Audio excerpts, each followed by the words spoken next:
Hi everyone. So ఈ వీడియోలో మనము పైథాన్ నేర్చుకోవడానికి ఆర్ డాటా అనలిస్ట్ అవ్వడానికి డాటా సైన్స్ అప్గ్రేడ్ అవ్వడానికి కావాల్సిన బుక్స్ గురించి ఎక్స్ప్లెయిన్ చేయబోతున్నాను. సో మీరు నిజంగా పైథాన్ నేర్చుకోవాలనుకున్నా, డాటా అనలిస్ట్ అవ్వాలనుకున్నా, తర్వాత డాటా సైన్స్ మీ కెరీర్ అప్గ్రేడ్ చేసుకోవాలనుకున్నా కూడా కంపల్సరీగా రెగ్యులర్గా 1 to 2 hours. సో ఆల్రెడీ ఇంతకుముందు వీడియోలో నేను చెప్పాను 4 hours ఫర్ డే అని చెప్పి, అంటే early hours to morning 5 to 7 or evening మీకు అనుకున్న టైంలో ఇంకో 2 hours అట్లా కేటాయించుకుంటూ మీ ఓన్గా ప్రిపరేషన్ చేసుకున్న 6 monthsలో మీరు అనుకున్న గోల్ అవ్వచ్చు. సో దానికి కావాల్సిన మెటీరియల్ ఎక్కడ నుండి పొందాలి అని మీరు కన్ఫ్యూజ్ అవ్వాల్సిన అవసరం లేదు. ఒకవేళ మీరు పర్చేజ్ చేసే కెపాసిటీ లేకపోతే మనకి ప్రజెంట్ డేస్లలో ఈ బుక్స్ అనేది అవైలబుల్గా ఉన్నాయి. ఈ books nothing but electronic books. So electronic books అవైలబుల్గా ఉన్నాయి. ఆ ఎలక్ట్రానిక్ బుక్స్ అన్ని కూడా మీరు డౌన్లోడ్ చేసుకొని మీకు వీలున్న టైంలో ఆ బుక్స్ని చూసుకుంటూ మీరు ఎక్సర్సైజ్ చేసి మీ యొక్క స్కిల్స్ ఇంప్రూవ్ చేసుకోవచ్చు అనమాట. సో నేను ప్రజెంట్ చేస్తుంది అదే. సో ఈ బుక్స్ అన్ని డౌన్లోడ్ చేసుకొని వీలుని బట్టి నేను ఆ ఈ బుక్స్ ఒక బుక్ ఫాలో అవుతున్న టైంలో ఇంకో బుక్ ఫాలో అవ్వకండి. ఆ బుక్ కంప్లీట్ అయ్యేంత వరకు కంప్లీట్గా ఆ బుక్ను ఫాలో అవ్వండి. ఆ బుక్లో ఏదున్నా మీరు జీరో నాలెడ్జ్ అనుకోండి, మీకు ఏమీ తెలియదు. సో ఆ బుక్ ఎలా చెప్తే అది ఫాలో అవ్వండి, వేరే ఆప్షన్ లేదు. సో మీకు నాలెడ్జ్ వచ్చేంత వరకు కూడా మొదటగా మీరు ఏదైతే బుక్ ప్రిపేర్ అవుతున్నారో ఆ బుక్లో ఏ కాంటెంట్ ఉంటే ఆ బుక్ను ఫాలో అయ్యి తర్వాత ఆ బుక్ కంప్లీట్ అయిపోయిన తర్వాత అప్గ్రేడేషన్ కోసము సెకండ్ బుక్స్ అనేది మీరు కంటిన్యూ చేసుకోవాలి. సో ఫస్ట్ ఆఫ్ ఆల్ మీకు అసలు పైథానే బేసిక్ నాలెడ్జ్ లేదు అని మీరు అనుకుంటే, మీరు బిగినర్ అని అనుకుంటే, సో లార్జ్ బుక్ని సజెషన్ చేయట్లేదండి. మనకి సెంట్రల్ గవర్నమెంట్కి సంబంధించిన అంటే సిబిఎస్ఈ మీరు వినుంటారు, కేంద్రీయ విద్యాలయం మీరు వినే ఉంటారు. అందులో క్లాస్ 11, క్లాస్ 12లో పైథాన్కి సంబంధించిన చాప్టర్స్ ఉన్నాయి. సో మీరు క్లాస్ 11 బుక్స్, క్లాస్ 12 బుక్స్, ఈ 2 బుక్స్ కూడా మీరు చదివితే మీకు బేసిక్ పైథాన్ అనేది కంప్లీట్గా వస్తుంది. So basic Python nothing but Python variables, oops concepts, అంటే ప్రోగ్రామింగ్ సంబంధించింది మనకి ఇవి బేసిక్ పైథాన్ ఉంటాయి. సో మీరు ఇది ఒకసారి చూసారంటే ఈ బ్రౌచర్ క్లాస్ 11 కంప్యూటర్ సైన్స్ సంబంధించింది, కేంద్రీయ విద్యాలయం వాళ్ళకి సంబంధించింది. ఎన్సీఆర్టీ ఇక్కడ ఆల్రెడీ మీకు లోగో వస్తుంది. కాపీ రైట్స్ వచ్చేసి NCERT, not to be republication. So ఇది ఆన్లైన్లోకి వెళ్ళి నేను డౌన్లోడ్ చేసుకున్న book. So national council of education and research training, so వీళ్ళు పబ్లిష్ చేస్తుంది ఇది. సో దీనికి సంబంధించింది మనము ఈ బుక్ ఎన్సీఆర్టీ పోర్టల్కి వెళ్ళి డౌన్లోడ్ చేసుకోవచ్చు. దీంట్లో క్లాస్ 11లో వీళ్ళు పైథాన్కి సంబంధించిన ఏ కాన్సెప్ట్స్ ఇందులో చాప్టర్ వైజ్గా ఉన్నాయో చూపిస్తానండి.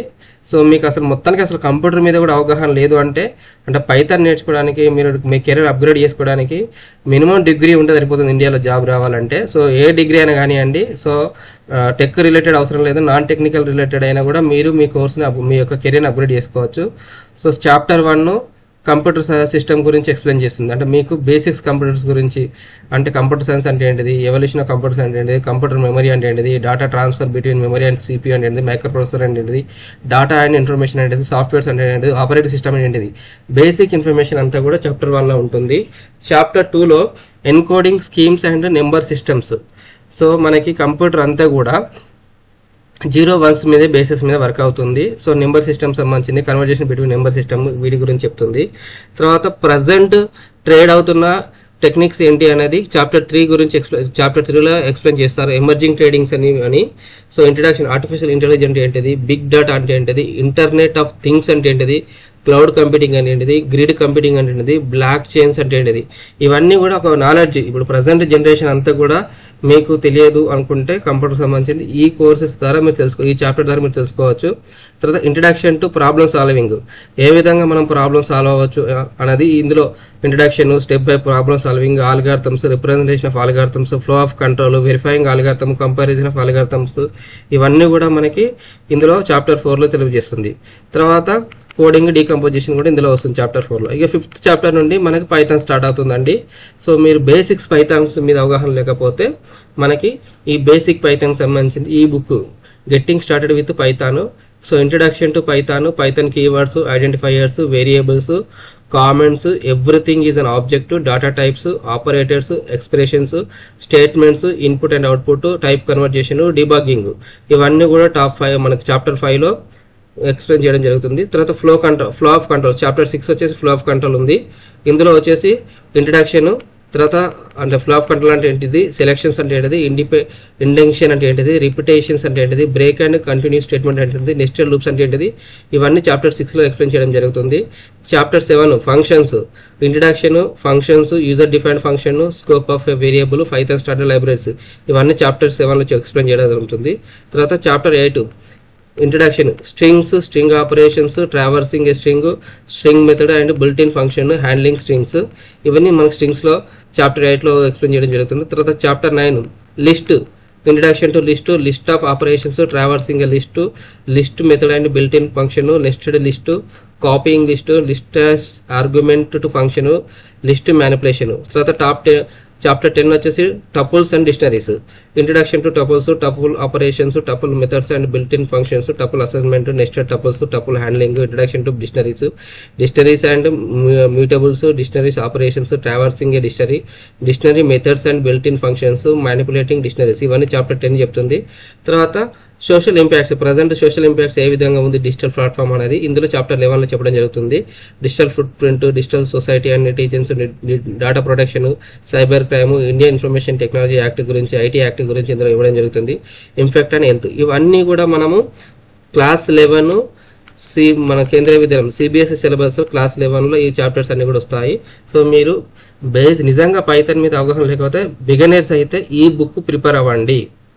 సో క్లాస్ 11 కదా, నేను డిగ్రీ హోల్డర్ని, పీజీ హోల్డర్ని, ఇదెందుకు ప్రిపేర్ అవ్వాలని అలాంటిది మీరు పెట్టుకోకండి.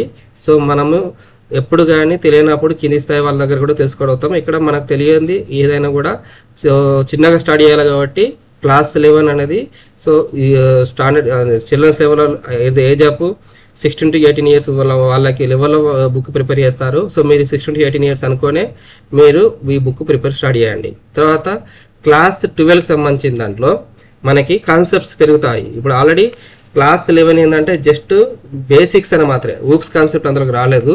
సో క్లాస్ 12లో మనకి అడ్వాన్స్ కాన్సెప్ట్స్ సంబంధించి అంటే పైథాన్లోనే మీరు డేటా అనలిస్ట్ అవ్వాలన్నా, డేటా ఇంజనీర్ అవ్వాలన్నా, డేటా సైంటిస్ట్ అవ్వాలన్నా మీకు పైథాన్ సంబంధించిన బేసిక్స్ అనేది కంపల్సరీ అండి. ఎక్కడికి వెళ్ళినా ఏ కోర్స్ ఎవరి దగ్గర కోర్స్ స్టార్ట్ చేసినా కూడా ఈ బేసిక్స్తోనే స్టార్ట్ చేస్తారు. సో ఈ బేసిక్స్ అనేది మీకు వస్తే ఇవి ఎంత మనకి ఇప్పుడు హౌస్ కన్స్ట్రక్షన్ సంబంధించింది బేస్మెంట్ ఎంత స్ట్రాంగ్ ఉంటే మన ఇల్లు అంత గట్టిగా ఉంటుంది అంటాం కదా, ఇక్కడ కూడా మీకు బేసిక్స్ ఎంత స్ట్రాంగ్ గా ఉంటే మీ యొక్క మీ కెరీర్ గ్రోత్ అనేది ఇంకా అంత ఎక్కువ స్ట్రాంగ్ గా ఉంటుంది. మీ డేటా అనలిస్ట్ కెరీర్ కానీ, మీ డేటా సైన్స్ కెరీర్ అనేది కానీ అంత స్ట్రాంగ్ గా ఉంటుంది. సో క్లాస్ 12 వచ్చేసరికి exceptions handling in Pythons. So syntax error, exception, built in exception, raising exception, handling exception, final clauses, ఇది చాప్టర్ 1 ఎక్స్ప్లెయిన్ చేస్తుంది. తర్వాత chapter 2 file handling in Python, introduction files, types of files, opening and closing a text file, writing to text file, reading from a text file, setting offsets in a file, creating and traversing a text file, the pickle module. తర్వాత next stocks, ఇక్కడ OOP concept ఇక మనకి stacks అంటే OOPs వస్తుంది.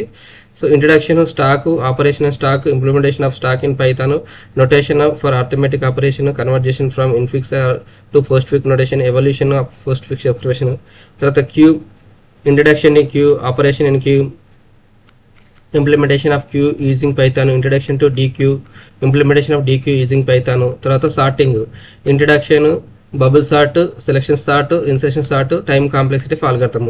Searching, introduction, linear search, binary search by hashing. Understanding data, introduction to data collection, data storage, data processing, statistical technique for data processing. So ఇక్కడ నీకు data analysis concept అనేది ఇందులో ఉంటుంది కొంత. సో ఈ కాన్సెప్ట్ చదివితే మీకు డేటా అనలిస్ట్ సంబంధించిన రోల్ ఏంటో అర్థమవుతుంది. తర్వాత database concepts, introduction, file system, database management system, relation data model, key in a relation database manage, structure query language, SQL, structure query language, data types and constant in MySQL, SQL for data definition, SQL for data manipulation, SQL for data query, data updation and deletion, functions in SQL, group by clause in SQL. తర్వాత నెట్వర్కింగ్స్ అంటే మనము computer network సంబంధించింది కూడా కొంచెం concept, ఇప్పుడు LAN అని, van అని చెప్పి, తర్వాత ఇంటర్నెట్ కనెక్షన్ ఏ విధంగా వర్క్స్ అవుతున్నాయి అన్నీ కూడా ఇందులో వస్తాయి. తర్వాత data communication, concepts of communication, compound of data communication, measuring capacity of communication media, type of data communication, switching techniques. So వీటితో మీకు యూజ్ లేదనుకోండి, బట్ కాన్సెప్ట్ నేర్చుకోవడం వల్ల మీకు హెల్ప్ అవుతుంది. అంటే సెక్యూరిటీ ఆస్పెక్ట్స్ ఏముంటాయి ఇప్పుడు డేటాలో, మల్వేర్స్ ఏంటి, యాంటీవైరస్ ఏంటి, స్పామ్స్ ఏంటి, ఫైర్ వాల్స్ ఏంటి, కుకీస్ అంటే ఏంటిది, హ్యాకర్స్ అండ్ క్రాకర్స్ అంటే ఏంటిది, నెట్వర్క్ సెక్యూరిటీ ఏంటిది, ప్రాజెక్ట్ బేస్డ్ లెర్నింగ్. సో లాస్ట్కి మనకు ప్రాజెక్ట్ సంబంధించింది కూడా ఏ విధంగా అప్రోచ్ అవ్వాలా, ఏ విధంగా సాల్వ్ చేయాలి, తర్వాత టీం వర్క్ యొక్క యూజ్ ఏంటి, ప్రాజెక్ట్ డిస్క్రిప్షన్ ఏంటి, ఏ విధంగా ఉండాలని కూడా ఇందులో మనకి క్లాస్ 12 ఎక్స్ప్లెయిన్ చేయడం జరిగింది. సో మీరు క్లాస్ 11, క్లాస్ 12 ఈ 2 బుక్స్ ఫాలో అయితే మీకు పైథాన్ అనేది ఒక అవగాహన వస్తుంది, బేసిక్ పైథాన్ మీద ఒక అవగాహన వస్తుంది. సో వీలంత వరకు మీరు ఎక్కువ దీనికి 1 మంత్ టైం కేటాయించిన అవసరం లేదు. మీరు టైం లిమిట్ లోపు దానికి ప్లాన్ ప్రిపేర్ చేసుకొని ఇవి 2 కూడా మీరు కంప్లీట్ చేసుకోండి. దీన్ని ఏ విధంగా డౌన్లోడ్ చేసుకోవాలనేది ఇప్పుడు నేను చూపిస్తాను. ఇప్పుడు డైరెక్ట్ మనము వెబ్ పోర్టల్ ఓపెన్ చేసాం అనుకోండి, ఇది గూగుల్ క్రోమ్లో గూగుల్ ఓపెన్ చేసిన తర్వాత ఎన్సీఆర్టీ ఈ బుక్స్ అనగానే మనకి ఎన్సీఆర్టీకి సంబంధించిన ఈ బుక్స్ లింక్ ఓపెన్ అవుతుంది. సో ఆ లింక్స్ సంబంధించి మీరు క్లిక్ చేసిన తర్వాత మనకు ఇక్కడ ఇది డైరెక్ట్ పేజ్ వచ్చేసిందండి. సో ఇక్కడ ఆల్రెడీ ఎన్సీఆర్టీ ఈ బుక్స్ అని క్లిక్ చేస్తే ఈ ఎన్సీఆర్టీ బుక్స్ సో సెర్చ్ చేయగానే మనకు NCERT text books PDF 1 to 12 ఇట్లా వచ్చేస్తుంది లింక్. ఫస్ట్ లింక్ మీద క్లిక్ చేయగానే మనకి లింక్ పేజ్ ఓపెన్ అవుతుంది. కొంత టైం తీసుకుంటుంది డిపెండింగ్ ఆన్ ఇంటర్నెట్ స్పీడ్ని బట్టి. సో మనకి కొంత టైం తీసుకొని ఈ విధంగా పేజ్ ఓపెన్ అవుతుంది. So first national council of education research and training సంబంధించింది textbooks PDF 1 to 12 so ఇందులో సెలెక్ట్ క్లాస్ అడుగుతుంది. సో మన క్లాస్ వచ్చేసి క్లాస్ 11 తర్వాత సెలెక్ట్ సబ్జెక్ట్ అంటుంది. సో మనం కంప్యూటర్ సైన్స్ సబ్జెక్ట్ సెలెక్ట్ చేసుకోవాలి. కంప్యూటర్ సైన్స్ సబ్జెక్ట్స్లలో మళ్ళీ సెలెక్ట్ బుక్ టైటిల్ అంటుంది. మీరు ఒక హిందీ వర్షన్ కావాలంటే హిందీ వర్షన్ సెలెక్ట్ చేసుకోవచ్చు, ఇంగ్లీష్ వర్షన్ అంటే కంప్యూటర్ సైన్స్ అని సెలెక్ట్ చేసుకోండి. సెలెక్ట్ చేసి గో అనగానే మనకి ఆటోమేటికల్లీ ఈ పేజ్ ఓపెన్ అవుతుంది. ఇందులో మనకి చాప్టర్ 1 నుండి చాప్టర్ 11 వరకు మొత్తం ఇండివిజువల్గా బుక్స్ ఓపెన్ అవుతాయి. లేదు కంప్లీట్గా బుక్ డౌన్లోడ్ చేసుకోవాలంటే డౌన్లోడ్ కంప్లీట్ బుక్ అనగానే కంప్లీట్ బుక్ డౌన్లోడ్ అవుతుంది.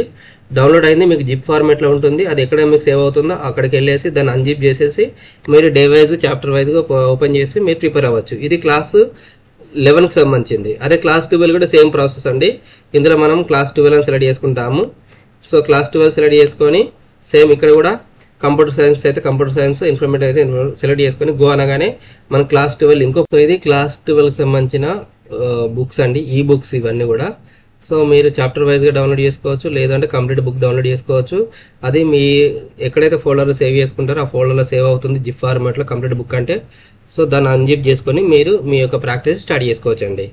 సో ఇది బేసిక్ బుక్ మాత్రమే. అంటే మీరు బిగినర్ అనుకుంటే ఈ బిగినర్కి సజెషన్ చేస్తున్న బుక్ వచ్చేసి క్లాస్ 11, క్లాస్ 12 సంబంధించిన బుక్ నేను మీకు సజెషన్ చేస్తున్నాను. తర్వాత ఒకవేళ అడ్వాన్స్ యూజర్ ఒకసారి బేసిక్ బుక్ మీకు ఆల్రెడీ వచ్చింది అంటే నెక్స్ట్ అడ్వాన్స్డ్ యూజర్గా కొంచెం మీరు కన్వర్ట్ అవ్వాలంటే ఏ బుక్స్ ప్రిపేర్ అవ్వాలని నా నెక్స్ట్ వీడియోలో నేను మీకు ఎక్స్ప్లెయిన్ చేస్తాను. మీకు ఈ వీడియో నచ్చితే లైక్ చేయండి, షేర్ చేయండి అండ్ సబ్స్క్రైబ్ చేసుకోండి. Thank you to all.